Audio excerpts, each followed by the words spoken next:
Denmark Vesey, originally Telemaque, was an African-American man who was most famous for planning a slave rebellion in the United States in 1822. He was enslaved in South Carolina. After purchasing his freedom, he planned an extensive slave rebellion. Word of the plans was leaked, and authorities arrested the plot's leaders at Charleston, South Carolina, before the uprising could begin. Vesey and others were convicted and executed. Many anti-slavery activists came to regard Vesey as a hero. During the American Civil War, abolitionist Frederick Douglass used Vesey's name as a battle cry to rally African-American regiments, especially the 54th Massachusetts Volunteer Infantry. Although it was almost certainly not Vesey's actual home, the Denmark Vesey House at Charleston was named a National Historic Landmark in 1976. Early life. No records exist of Denmark Vesey's origins, although scholars have speculated that he may have been born in St. Thomas or in Africa. One writer, novelist David Robertson, suggested that Denmark may have been of Mand origin, but this evidence has not been accepted by historians. Historian Douglas Edgerton suggested that Vesey could be of Coromantee origin, based on a remembrance by a free black carpenter who knew Vesey toward the end of his life. Denmark labored briefly in French Saint-Domingue, before the Bermudian sea captain and slave merchant Joseph Vesey who had sold him was forced to take him back and reimburse the plantation owner due to epileptic fits.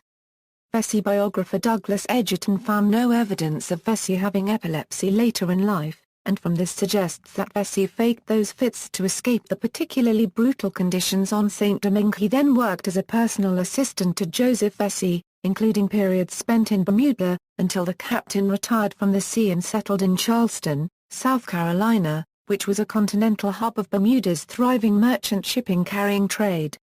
On November 9, 1799, Denmark Vesey won $1,500 in a city lottery. He bought his own freedom and began working as a carpenter and tried unsuccessfully, 1, to buy the freedom of his wife. Although a Presbyterian as late as April 1816, Vesey co-founded a branch of the African Methodist Episcopal Church in 1817. The church was temporarily shut down by white authorities in 1818 and again in 1820. Conspiracy, inspired by the revolutionary spirit and actions of slaves during the 1791 Haitian Revolution, and furious at the closing of the African Church, Vesey began to plan a slave rebellion. His insurrection, which was to take place on Bastille Day, July 14, 1822, became known to thousands of blacks throughout Charleston and along the Carolina coast. The plot called for Vesey and his group of slaves and free blacks to execute their enslavers and temporarily liberate the city of Charleston. Vesey and his followers planned to sail to Haiti to escape retaliation. 2 slaves opposed to Vesey's scheme leaked the plot. Charleston authorities charged 131 men with conspiracy. In total, 67 men were convicted and 35 hanged, including Denmark Vesey. Sandy Vesey, one of Denmark's sons, was transported, probably to Cuba. Vesey's last wife Susan later emigrated to Liberia. Another son, Robert Vesey, survived to rebuild Charleston's African Methodist Episcopal Church in 1865. Response: the hysteria and fear fomented amongst the minority white population fanned the flames of the fear of future slave insurrection. In response to the Vesey conspiracy, the South Carolina Association was formed to provide more effective control of the black population. The African church building was ordered destroyed by city authorities. Among the limits imposed on South Carolinians in the wake of the failed conspiracy were the restricting of unregistered trademark's right of manumission of slaves, restrictions on the movement of free persons of color in and out of the state and requiring them to secure a white guardian who could vouch for their character.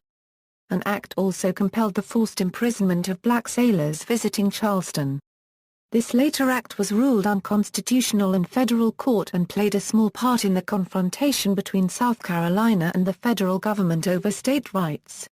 In late 1822, the city petitioned the General Assembly to establish a competent force to act as a municipal guard for the protection of the city of Charleston and its vicinity.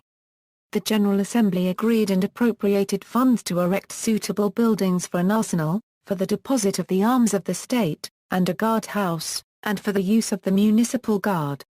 The buildings that would become known as the Citadel were ready for occupation in 1829, but by then the fears of insurrection had subsided, and rather than establish the municipal guard authorized in the Act, the state and city entered into an agreement with the War Department for a detail of United States troops then stationed at Fort Moultrie to garrison the Citadel. Legacy. Recent scholarship in 2001 by historian Michael Johnson gave a new twist to historian Richard Wade's 1964 theory that the Vesey conspiracy was nothing more than angry talk. According to Johnson, Mayor James Hamilton Jr. concocted a false conspiracy to use as a political wedge issue against Governor Thomas Bennett Jr., who owned 4 of the accused slaves. Somewhat in reaction to the Missouri Compromise, which restricted slavery in the Western Territories, Mayor Hamilton came to support a militant approach to protecting slavery. He called for draconian measures, while the governor clung to a paternalistic view. In 1822, white Carolinians uniformly believed in the existence of a conspiracy. Governor Bennett, while believing that the plot was not as widespread as Hamilton thought, nonetheless called Vesey's plan a ferocious, diabolical design. Johnson also asserted that aside from questionable court records, no other material evidence existed of Vesey's plans to lead the revolt. Specialists, however, observed that a number of blacks familiar with Vesey or the Reverend Morris Brown, especially free black carpenter Thomas Brown, spoke or wrote about the plot in later years. In 2004, historian Robert Tinkler, a biographer of Mayor Hamilton, reported that he uncovered no documentation to support Johnson's theory. James Hamilton, he concluded, believed there was indeed a Vesey plot. In the April 2011 issue of the William and Mary Quarterly, historian James Unal Spaddy showed that under Johnson's own criteria, the statements of some of the earliest witnesses, George Wilson and Joe La Roark, ought to be considered credible. Neither man was coerced nor imprisoned. Both volunteered their testimony, and La Roark even risked statements that the court could have construed as self-incriminating. Spaddy concluded that a real, but perhaps smaller, conspiracy had been about to launch when the plans were revealed. In art, Martin Delany's 19th-century novel Blake referred to Vesey, as did Dorothy Heyward's drama Set My People Free. Vesey was the subject of a 1939 opera named after him by novelist and composer Paul Bowles. Vesey was the subject of the 1980s made-for-television drama Denmark Vesey's Revolt, in which he was played by actor Yaphet Kotto. Vesey's character also appeared in the 1991 TV movie Brother Future. Several PBS documentaries have included material on Denmark Vesey, particularly Africans in America and This Far by Faith. A CBS radio workshop drama written by Richard Durham, Sweet Cherries in Charleston, broadcast August 25, 1957, tells the story of the aborted 1822 rebellion.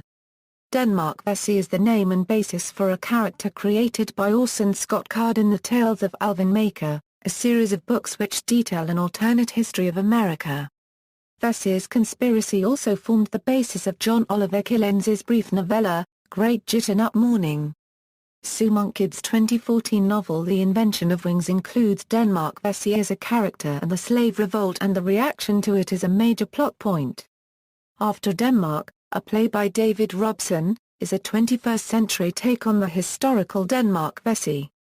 The play first appeared at the 2008 Great Plains Theatre Conference.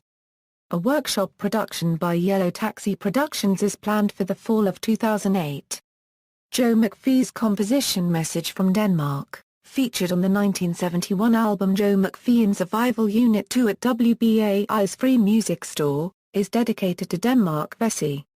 Denmark Vesey has also been mentioned in underground hip-hop artist 8 B Fly MC's song Time Zone featuring Talib Kweli. In the song, hip-hop artist Talib Kweli makes a reference to both Nat Turner and Denmark Vesey, who were both slaves during the 18th century, by saying not separate or equal, so fuck Ferguson and Plessy folks of slaves, bringing it like Nat Turner and Denmark Vesey. In February 2014, a life-size statue of Denmark Vesey was unveiled in Charleston, exciting heated debate between Charlestonians regarding him as an anti-slavery hero and those regarding him as a terrorist unworthy of memorialization. See also, List of slaves, notes. Sources, primary, Bennett, Thomas Jr. Circular letter, dated August 10, 1822, NP reprinted in National Intelligencer, August 24, 1822. And Anilia Euro Unregistered Trademark S Weekly Register, September 7, 1822. Digital Library on American Slavery, Hamilton, James. An account of the late insurrection among a portion of the blacks of this city. Charleston, A. E. Miller, 1822. Also published as Negro Plot, an account of the late insurrection among a portion of the blacks of Charleston, South Carolina. Joseph Ingraham, Boston, 1822. Available online. Kennedy, Lionel. Parker, Thomas. An official report of the trials of sundry Negroes charged with an attempt to raise an insurrection in the state of South Carolina, preceded by an introduction and narrative and in an appendix, a report of the trials of 4 white persons, on indictments for attempting to incite the slaves to insurrection. Prepared and published at the request of the court. Charleston, 1822. Available online. Secondary, Edgerton, Douglas R. He Shall Go Out Free, The Lives of Denmark Vesey, 2nd ed. Lanham, Rowman and Littlefield, 2004.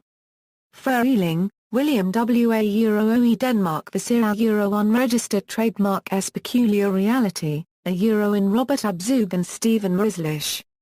New Perspectives in Race and Slavery, Essays in Honor of Kenneth Stamp. Lexington, University of Kentucky Press, 1986. Higginson, Thomas Wentworth. A Euro Denmark Vesey, a Euro Atlantic Monthly, 728-744. Available online. Johnson, Michael P. A Euro Denmark Vesey and His Co-Conspirators, a Euro William and Mary Quarterly, LVIII, No. 4, 915-976. Johnson, Michael P. A. Al. Responses in a Euro Forum, a Euro, William and Mary Quarterly, LVIV, No. 1. Johnson, Michael P., and James L. Rourke. Black Masters, A Free Family of Color in the Old South. W. W. Norton and Colorado, 1984, ISBN 0-393-30314-4, Lofton, John. Insurrection in South Carolina, The Turbulent World of Denmark Vesey. Yellow Springs, Ohio, The Antioch Press, 1964. Reissued as Denmark Vesey Euro Unregistered Trademark S. Revolt, Kent State University Press, 1983. Paquette, Robert L. From Rebellion to Revisionism, The Continuing Debate About the Denmark Vesey Affair, Journal of the Historical Society, 4, 291-334. Powers, Bernard E., Jr. Black Charlestonians, A Social History, 1822-1882, University of Arkansas Press, 1994, ISBN 1-55728-364-8, Rucker, Walter G., The River Flows On, Black Resistance, Culture, and Identity Formation in Early America, LSU Press, 2006, ISBN 0-8071-3109-1, Spaddy, James Unile, Power and Confession, On the Credibility of the Earliest Reports of the Denmark Vasey-Slave Conspiracy, a Euro William and Mary Quarterly, 3rd Ser., 68. 287-304. Tinkler, Robert, James Hamilton of South Carolina. Baton Rouge, Louisiana State University Press, 2004. Van Dyck, Kurt. Denmark Vesey. Teachinghistory.org. Access June 2, 2011. Wade, Richard C. A Euro The Vesey Plot, A Reconsideration, a Euro Journal of Southern History, XXX, L 43-161. Executions in the U.S. 1608-1987, The Spy File.